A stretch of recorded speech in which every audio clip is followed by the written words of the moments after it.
les termes génériques de certification forestière, il convient de distinguer deux types de certification.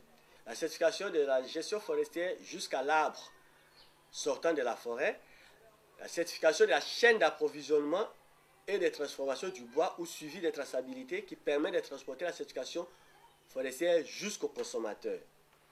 Alors, la certification de la gestion forestière couvre l'inventaire forestier, la planification de la gestion, la sylviculture, l'exploitation, la construction de routes et autres activités connexes, ainsi que les conséquences écologiques, économiques et sociales des activités forestières.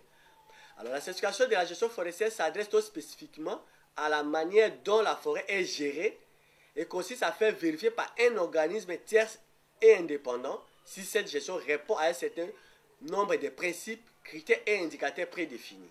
La certification de la traçabilité, par contre, a pour objectif de pouvoir assurer au consommateur final que le produit qu'il achète est composé de bois issus des forêts certifiées. La traçabilité doit offrir la garantie que le produit certifié provient effectivement d'une forêt gérée durablement.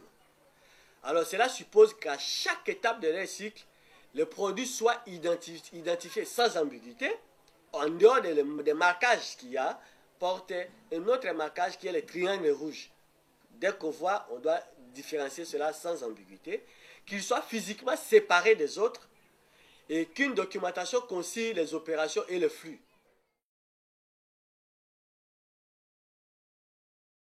Nous positionnons les tiges avec une grande précision pour la traçabilité.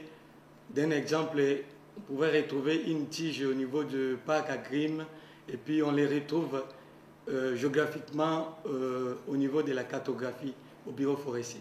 Et puis aller retrouver la souche au niveau du chantier. On a relevé une tige au niveau du parc Agrim dont l'essence, la tige s'est bossée avec le numéro d'abattage 428 dont il va nous permettre d'aller les rechercher au niveau de notre logiciel de la traçabilité Maderas. Et puis le logiciel va nous permettre aussi de déterminer son numéro de prospection. Le logiciel Maderas nous a permis de retrouver le numéro de prospection 827. Grâce à notre logiciel de cartographie ArcView, nous pouvons positionner exactement ces bossés. Il est situé à 3 degrés, 12 minutes 45.22 sud, 19 degrés 15 minutes 41.73 est.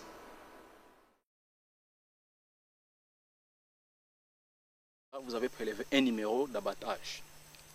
Ce numéro d'abattage vient du permis de coupe. Alors, sur place ici en forêt, nous allons nous en servir sur base des numéros de prospection. Donc, nous avons d'abord une carte de la prospection qui va nous servir de chercher ces numéros sur terrain. Et je reviens la carte du débroussement.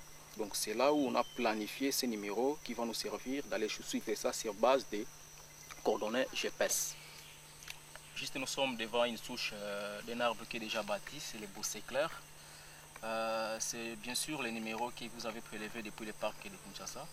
Donc là sur la souche, quand on fait l'abattage, les mains qui travaillent dans cette équipe d'abattage remettent en fait les écritures sur la souche. D'abord il commence par les BL, c'est le bloc dans lequel nous sommes, le bloc 88. Et ensuite vient le numéro de la parcelle.